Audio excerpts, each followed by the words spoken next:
This is a DCR pod special. I'm the breakfast show host, Tim Eggington, and you can hear me waffling and playing music, old, new, and everything in between, every weekday from 7 a.m. at radioforderby.co.uk, the TuneIn app, or ask Alexa to play Derby's community radio. Now, with me on a call via the one thing I think a lot of us have never appreciated as much as we have this year, an internet video stream.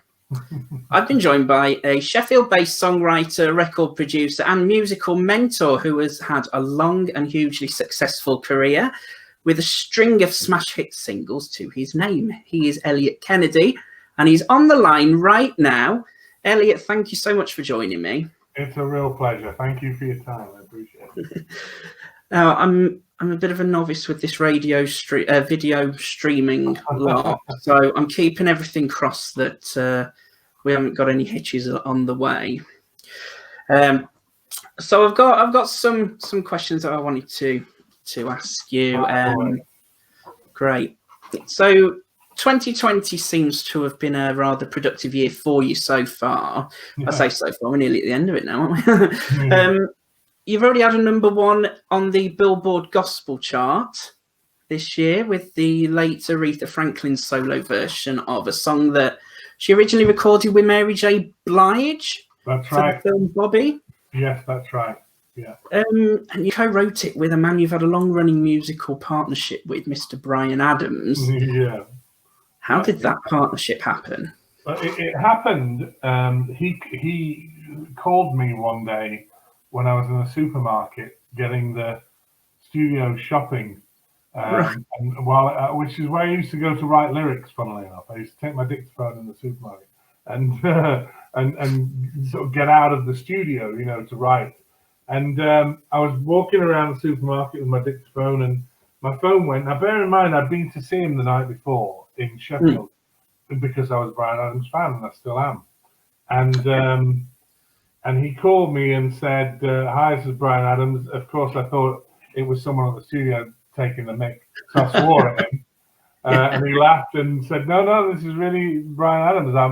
I love your Spice Girls record." I said, "Look, stop. Now I know you take," and swore again, So he said, "No, man, listen, this is real. I want to work with you, and do you want to come over and have a cup of tea? I'm in Manchester." I literally pushed my trolley and left it full of shopping and got in the car and drove to Manchester, where sure enough, he made me a cup of tea and we became great friends, and that was it. It was an amazing friendship, and it's maintained till today. We're still writing together, still speak probably once a week on average.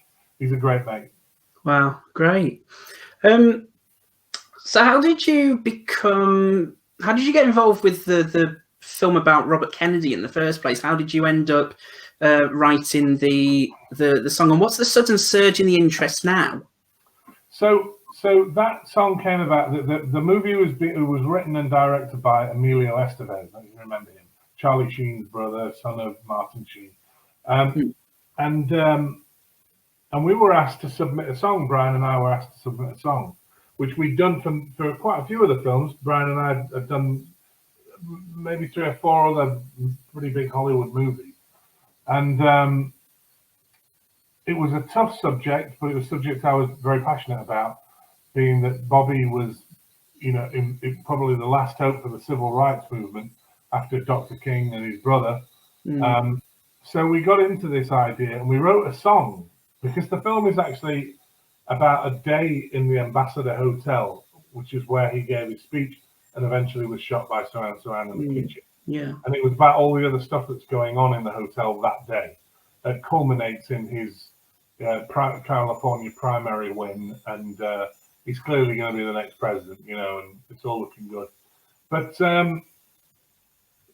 we did a song and it wasn't right, and then we were asked who lost the most when Bobby was killed, and it was the civil rights movement. It was African Americans, and something is still a problem now, and it hasn't got that much better since it was back in the 60s. So it was a subject that was dear to my heart, and I wanted to get involved in it and write something that was equally as special. And we wrote that song.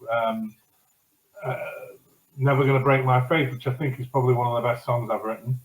And then we found out that Aretha was going to sing, and it was like, wow, come on. And then Mary J that got involved, and it just became this unbelievable thing that won a Grammy for her, which was just a wonderful thing to be a part of.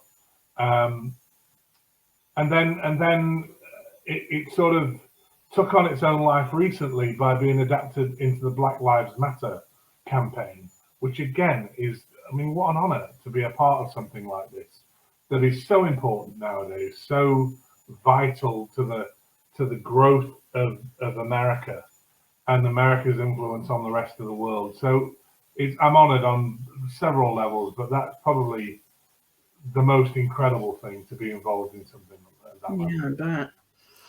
And you've also been working with quite a well-known lady from Cardiff as well.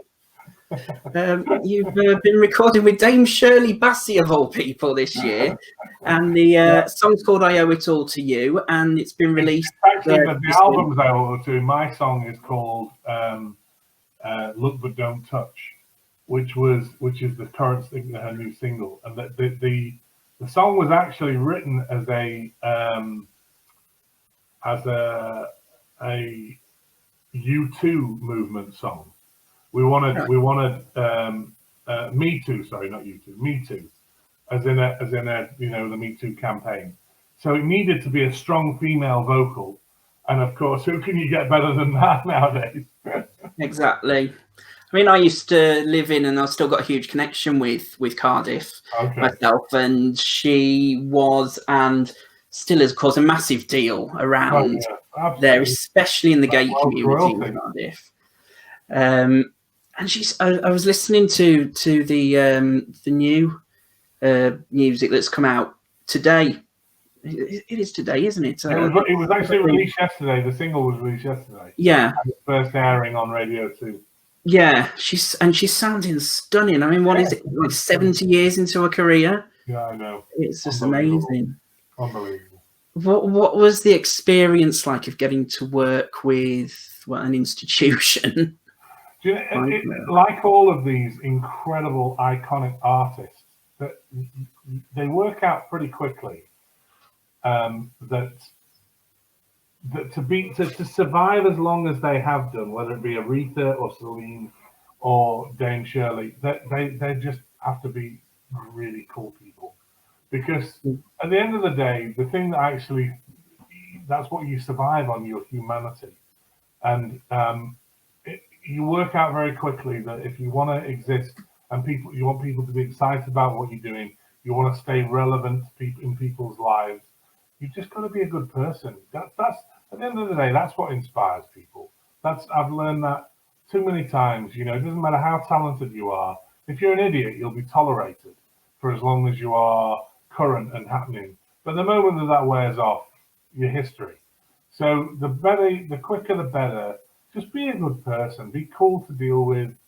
You know, don't be an idiot, and it's a recipe for success. Yeah, and of course, you yourself, you've been really busy on your own material this year as well. So you spent 30 years behind the desk, making records with some massive artists, which we'll come on to in a minute. But at this point, I'm going to play your new single. I've seen on social media a lot of people are comparing your voice to like a Michael McDonald, Michael Bolton kind of voice. Nice company. Well, I heard it myself before I read any comments. Thought, that's Michael McDonald, that is. How does it feel to have comparisons to such soulful vocalists? Yeah, well, it's hard to say. It's hard to take it seriously. I mean, Michael McDonald is one of my idols. I got to work with him actually, and David Pack and Luther actually cut one of my songs. I mean, I've had this. They've been my teachers, you know, growing up and falling in love with music. So it's unbelievable to be put alongside in a sentence alongside those guys. So long may that last. Yeah. Well, I've listened to the song a number of times, and you've got it. You've been on radio too as well, so that's a nice audience to Yeah, get it as is, and well. we're going to get some more next week as well, apparently on radio. Yeah, oh, brilliant. Well, I'm enamoured with the support. It seems that people like the single, and it's fantastic. Actually, I'm so happy about that. Well, it's a really uplifting song to listen to, which is due for release in the new year. Why is it taking you until now to release solo material? You know what? I've never really thought about it. I've always been a singer, and I love performing live, and we've got a great band, and we do charity gigs, and I sometimes do an audience with sort of show with my guitar or piano and tell stories, and it's always funny, often ends up being quite emotional. It's always, so there's, it's never really been anything that I've wanted to think about in terms of performing as being an artist and promoting. But I had a big birthday party last year. We raised 100 grand for the charity. I invited lots of stars from my career. That came, and Alfie Bowe and Heather Small and S Club, lots of others. It was a great night. And afterwards, Gary said, "El, you need to make an album." I just said, "What are you talking about?" And he went, "Listen, you're a proper singer, and you've got an audience. People come to see you. People know who you are. It's not like you're a stranger. You're not starting from scratch. You've had 30 years of writing hits for other people.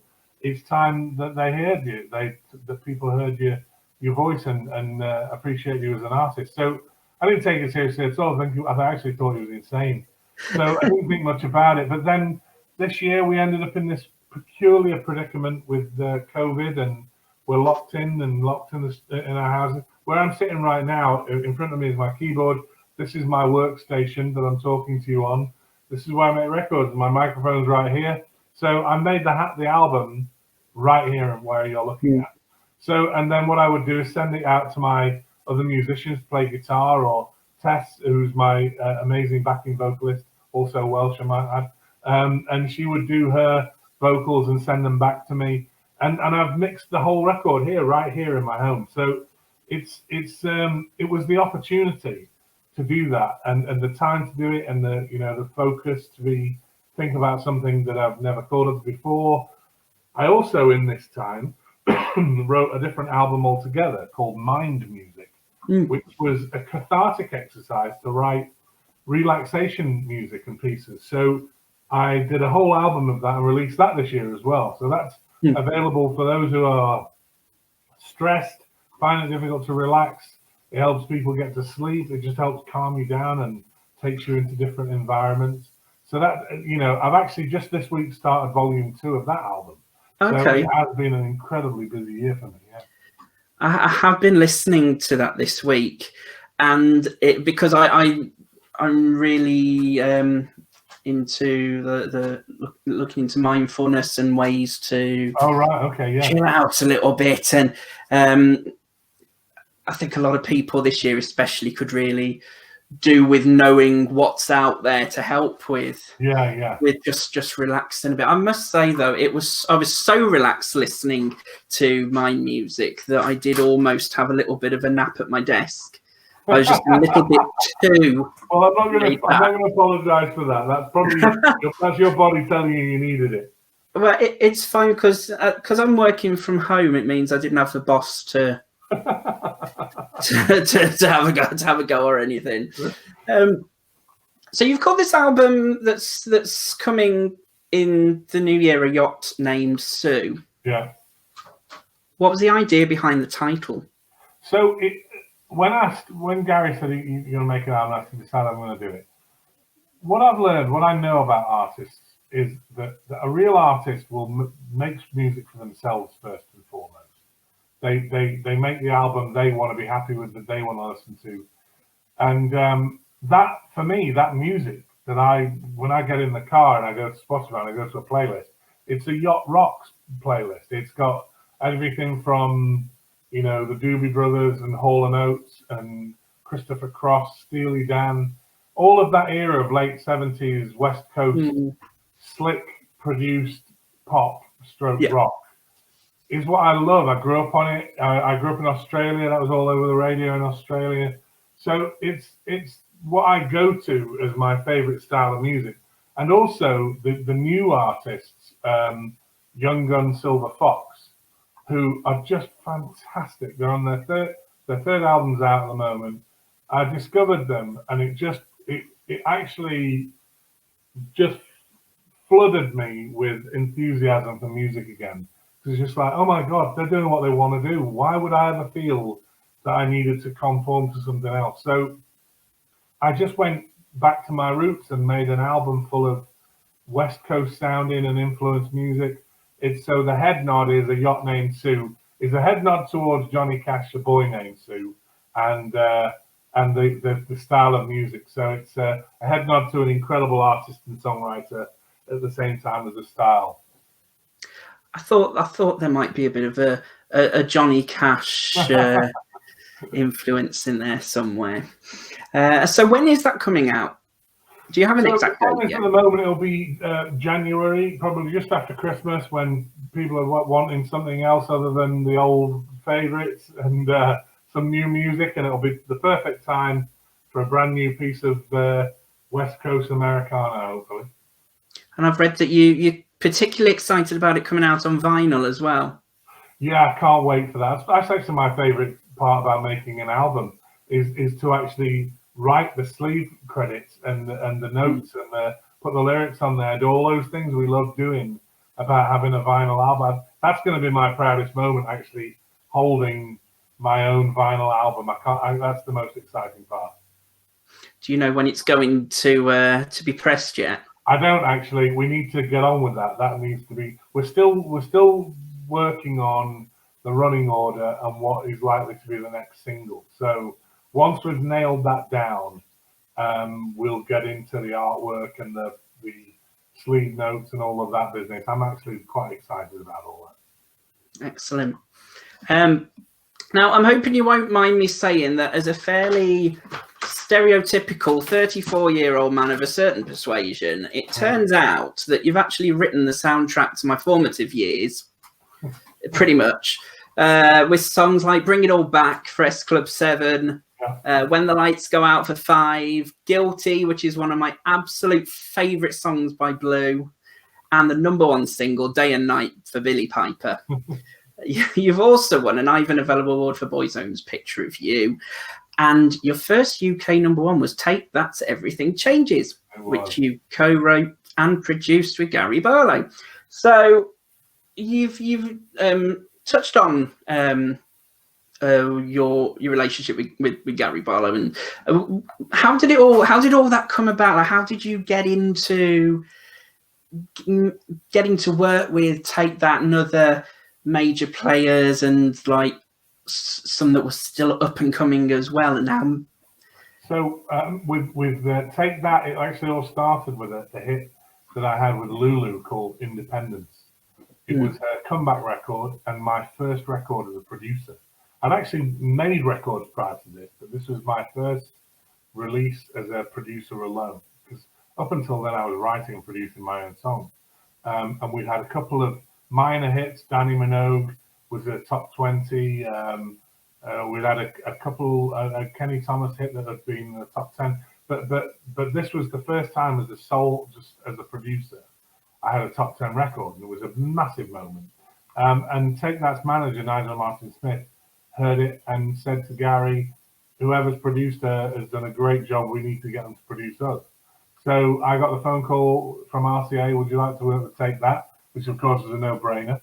And the boys came to the studio. We were producing. The plan was to produce one of Gary's songs, which I did, called Wasting My Time. But they'd never worked with a live band before, so they really enjoyed the experience of having real drums and percussion and horns and stuff.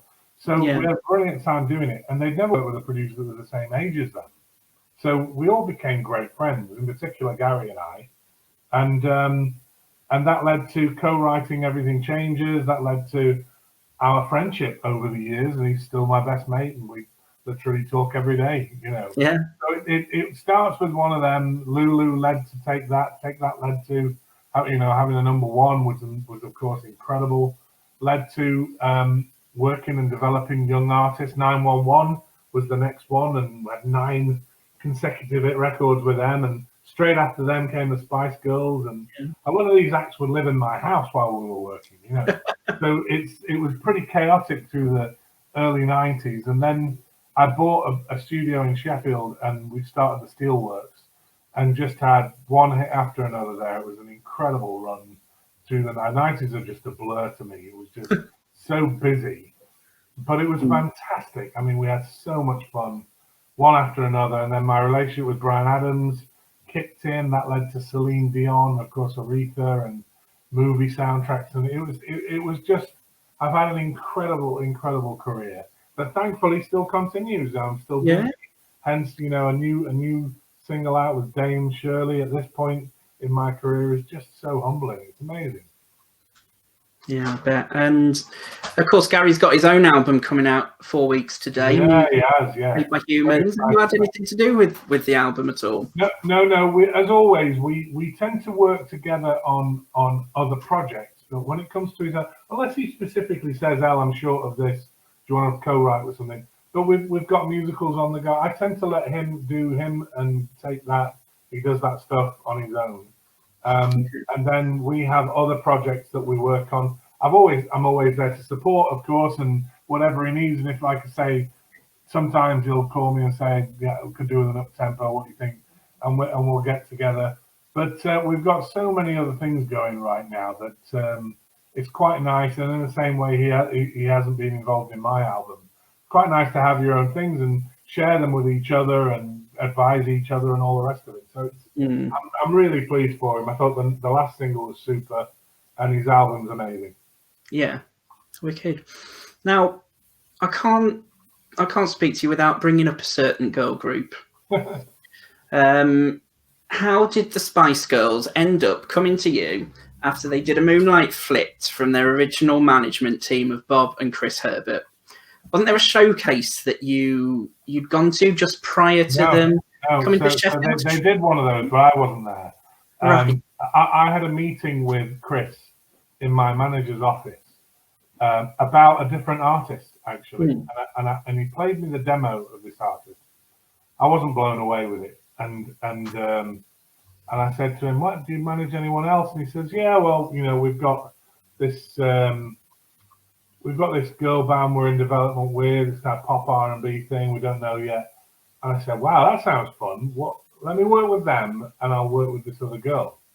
So they agreed a date. I booked a studio in Sheffield, which is actually now the studio that I own. It was a commercial studio called Fon at the time, and we set a date. That it was a Monday morning. Sunday evening, I got a phone call from that studio saying, "Eliot, there are 2 girls here from a band you're working with tomorrow. They need to talk to you." And that was Jerry and Mel B. And they said, "Of course it was Jerry and Mel. We've fired our manager. They'll know tomorrow. But they wouldn't give us your number, so we've just driven to Sheffield to find you. We really want to work with you." And I was like, "Okay, that's pretty dedicated." Yeah. I'm not in the phone book. They've had to spend 4 hours trying to find out where I was, and then said, "Is there anywhere we could stay?" And that was it. Then the girls ended up crashing at mine, and we wrote incredibly fun songs and had an amazing experience. And they went off and changed the world. It's literally that crazy, but it was brilliant. I mean, every part of the day was brilliant. We had so much fun. Yeah. You co-wrote the single that probably saved them from being a novelty act, possibly, had things gone the other way, perhaps, with Say You'll Be There. And you wrote Love Thing and Step to Me as well, which is one. That's right. I never understood why that didn't get on an album. I'm guessing it was to do with Pepsi. Yeah, it was that. It was the giveaway, wasn't it? It was the Pepsi giveaway. It's such a good song. But they play it live, which is nice, and it's nice to hear when they play it live, which is cool. I remember when they did it on TFI Friday just before Jerry left. Oh yeah. I can still remember it because I've taped it and watched it that many times.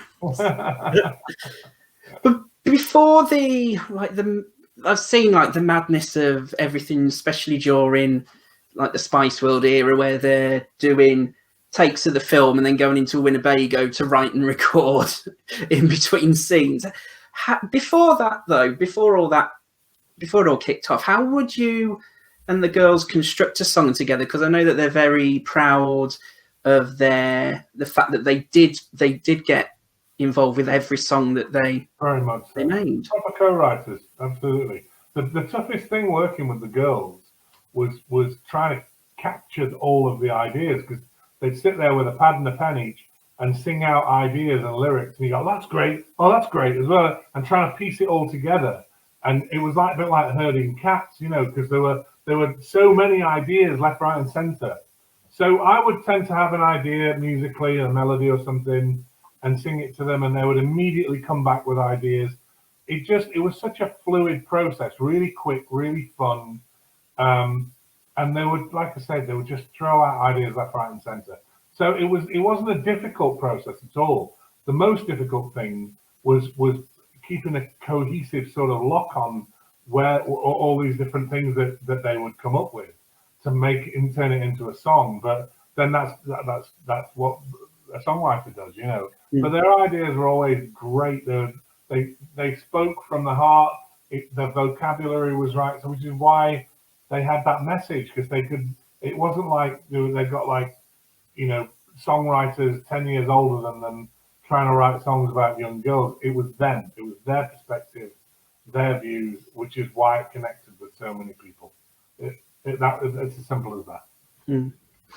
And of course, it's the 20th anniversary on Sunday coming of the release of the Spice Girls album Forever. Dare I mention it? Oh, wow. You started working with them on that album the year before, and a song about it called "Right Back At You" made the album. Yeah. However, then it ended up getting a Dark Child 2000 makeover, which I've read you described as plodding, boring, bottom of a drawer R&B song. Yeah, I hated it. I remember being in the record company at Virgin and hearing it for the first time, and just they used all my vocals. They asked if I would do all the vocal production, which I did. And I just heard the track and I was just, gutted. I hated it. I said, do you know what? Is there any way of taking my name off this? Because I just, you know, it's nothing like, it was meant to, if you'd heard the demo, it was like, it's how they do it live. It was like a follow-up to Say You'll Be There. It was like the girls are back. It was like a relaunch. It was funky. It was exciting. When they play it live, it's exactly how the demo was. Yeah. So at least that's a good thing. That at least they brought it back to life. But I absolutely hated that record. Do you think that, given how soon after they brought that album out, it all sort of went very quiet? It all sort of ended then, in effect, until all the reunion stuff.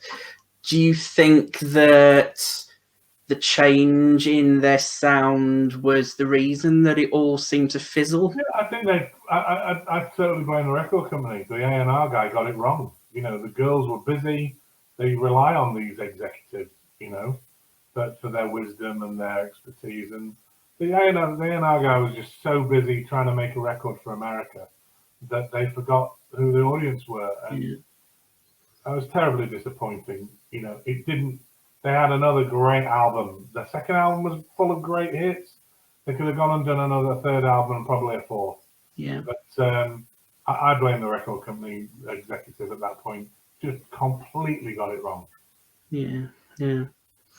It's pretty. I've got to admit, I think it's the one I go to the least by a mile. Yeah, the sales tell you that story, don't they? Yeah. Famously beaten by Westlife. Who, to be fair, the album was quite good as well, Coast to Coast. Yeah, it was a good, again, full of hit songs. Full of hits. You know, you were talent development in 2011 for the X Factor. Yeah. The year that Little Mix won, and it was also the first year that Gary Barlow had been the head judge as well. And you, of course, worked with him and Danny Minogue, who was a judge the year before. How did the job come about on the X Factor? What did it actually involve? Well, so when Gary got that, he talked to the producers and said, because we'd already always talked about it, and I had a pretty good understanding of why a band had never won X Factor. And so Gary asked me to go and see the producers, and I was very clear with them. I was actually a little bit brutal with them about why I thought that bands wouldn't win, and you know, my understanding behind it. And surprisingly, they hired me. So I got the job of doing it, and the great thing was I took that philosophy into the house. I lived in the house with all of the contestants and talked to the bands about how they needed to do this and go through and win. And Little Mix listened. They worked hard. They literally absorbed as much as they possibly could. Now, they were, on the day we were picking the artists and choosing the bands and all the rest of it, they were just 4 reject solo artists that didn't get through in their category. And I remember that day very clearly, that I was absolutely exhausted. It was about 1 in the morning. I was on my way home, and the girls went, "Oh, Eliot, it's us. We you know, you said you'd come and spend some time with us." And the hotel had kicked us over to the gym because they couldn't have anyone singing in the hotel anymore. It was keeping the guests out. So I went over to the gym, and they said, "Look, we've prepared something for you. I don't know if there's any." And they sang to me, and I was like, "Oh my God." So I rang Gary, and I rang who was co-hosting with him? Kelly Rowland. I rang Gary and rang Kelly and said, "Guys, you've missed something here. These girls are incredible. They want to work. I've asked them if they're prepared to be a band together. They're up for it. I honestly think they're the best thing we've got." So the next day they came to the hotel, and I had the girls sing to them, and everyone, the producers got excited. Everyone got excited about it, and all of a sudden we had a contender. And like I said, I sat the girls down and said, "This is my philosophy here. This is what I think you need to do." And they listened. They got it right. They worked so hard, and they're bloody brilliant. You know, I'm so chuffed with their success because they're bona fide, hard-working pop stars. Yeah. Do you still keep in touch with any of the contestants that you worked with, or do you still work? Yeah, I do, because when you do something like that, it goes beyond work. You become, you know, you're human beings. You share moments, lots of emotion. You know, the young guy that was in the military, we're still in touch. Janet, I'm still really good friends with. I actually worked with her afterwards, made her album. Janet Devlin. Yeah, Janet Devlin, I think just is just a wonder. Beautiful voice, and I actually there was a couple of other guys that from that series that we would stay. Craig Colton, I stay in touch with.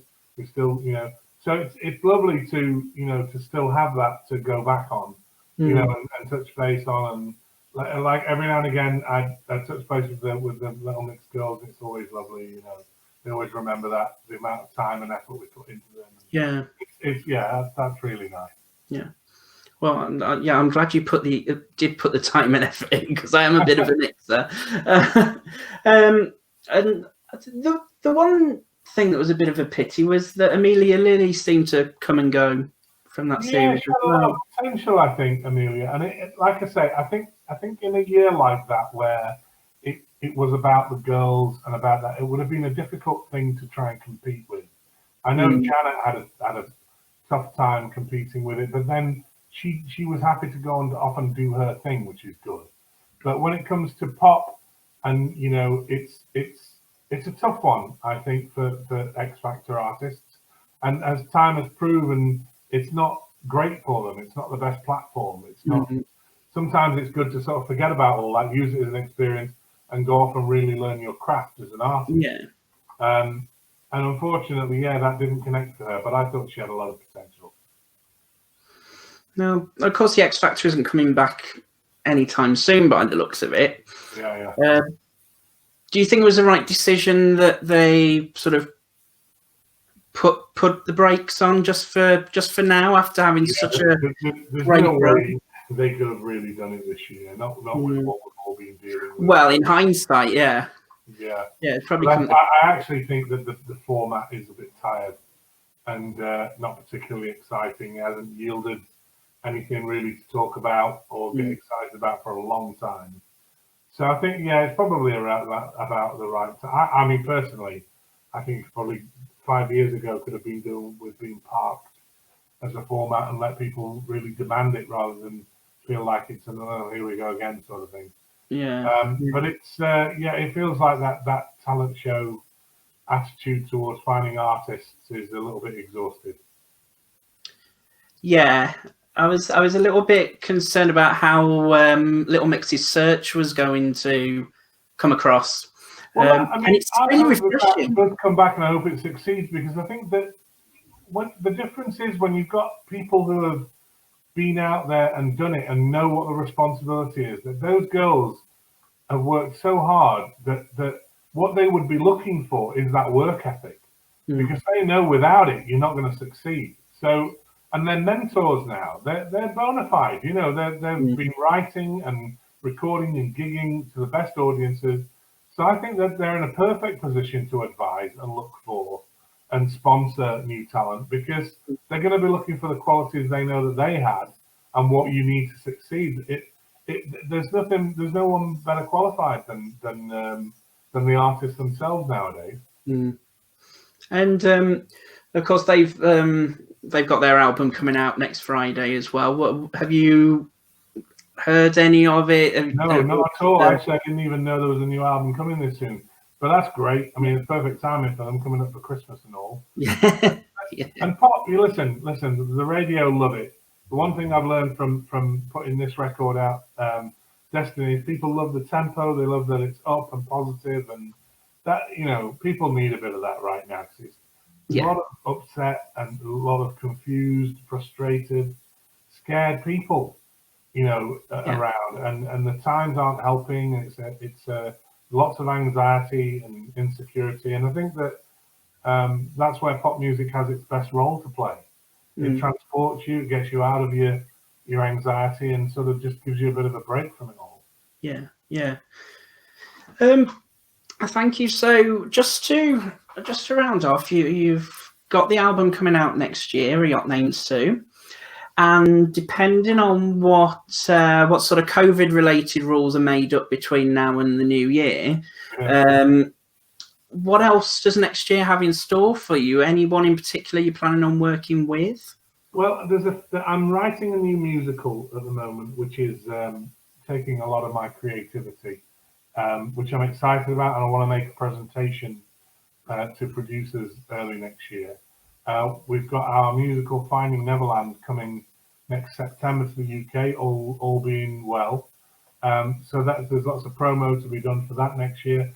And I want to get my new musical into a workshop by the end of next year. So it's going to take a lot of writing. Next year is going to be pretty busy on the musicals, as well as promoting this album and hopefully getting out to audiences. That's the bit that I can't wait for. I mean, the sooner the better, but everyone's gagging for it. But I just can't wait to get out and play to audiences. Yeah. And my final question is, if you had to pick one song out of all the songs that you've written, which is the one you're proudest of? I'd have to say the Aretha Franklin song, "Never Gonna Break My Faith." It's probably the toughest song I've ever written lyrically, because it meant I had to be extremely honest about the way I feel about life, period, about the subject matter, and also because it was Aretha Franklin. I mean, for a boy from Sheffield to, you know, get a chance to be a part of a career like that it's so humbling, and to win a Grammy with it, for it now to be a part of this movement that means so much to America and the rest of the world, it's got to be that song, I think, is my crowning achievement, mate. Great. Well, that's all my questions. I didn't realise how. I am sorry if I'm holding you up for it. I didn't realise it was going to take so long. Thank you very much. I appreciate the support, mate. Thank you. So your single's My Destiny, it's out now on download sites, streaming sites, all the usual places. And then the album, A Yacht Named Sue, is coming out in January. I'll get my vinyl copy on order. Thanks a lot, Eliot Kennedy. Thank you. Bye now. Thank you. Bye.